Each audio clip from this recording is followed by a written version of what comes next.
आपण जे शिकवतो तर ते थोडंसं वेगळं आहे. म्हणजे जे जुन्या मेथड जे असतात, म्हणजे पुस्तकातलं शिक्षक वगैरे शिकवतात, रेग्युलर क्लास वगैरे घेत असतात, तर अगस्त्याचं सेशन आणि त्याची तुलना करायची झालं तर अगस्त्याचं सेशन एकदम वेगळं आहे.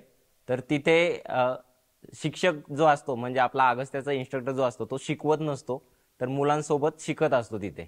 तर मुलं जे असतात स्वतः ॲक्टिव्हिटी करतात, स्वतः ऑब्झर्वेशन करतात की त्याच्यातनं त्यांना काय शिकायचं आहे. जे एक्सपेरिमेंट जे असतात ते स्वतः करून बघतात आणि त्यातूनच ते शिकतात. आणि इन्स्ट्रक्टर जे असतात फक्त त्यांना गाईड करतात. पण जेव्हा आपण रेग्युलर क्लास मेथडकडे जातो तर शिक्षक आपलं पुस्तक घेऊन येतो, मुलांना वाचून वगैरे दाखवतात. ती मेथडॉलॉजी थोडीशी वेगळी आहे, थोडीशी मेथड थोडीशी वेगळी आहे. आणि जी अगस्ता आपण वापरतो ती मेथड खरं तर चांगली आहे. तिथं मुलं खरं तर शिकत नसतात, तर ते जगत असतात विज्ञान. म्हणजे आपण विज्ञान वगैरे प्रयोग वगैरे मुलांना शिकवतो, तर जे ते प्रयोग मुलं जगत असतात म्हणजे शिकत असतात. खरं सांगायचं झालं तर अगस्त्या फाउंडेशन हे माझ्यासाठी खूप महत्त्वाचं आहे.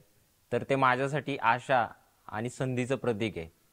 तर अगस्त्या फाउंडेशन माझ्यासाठी खरं तर एक संस्था नसून ते माझ्यामध्ये परिवर्तन घडवून आणणारी, माझ्यामध्ये आत्मविश्वास वाढवणारी एक ज्ञानाचं प्रतीक मी समजतो ते.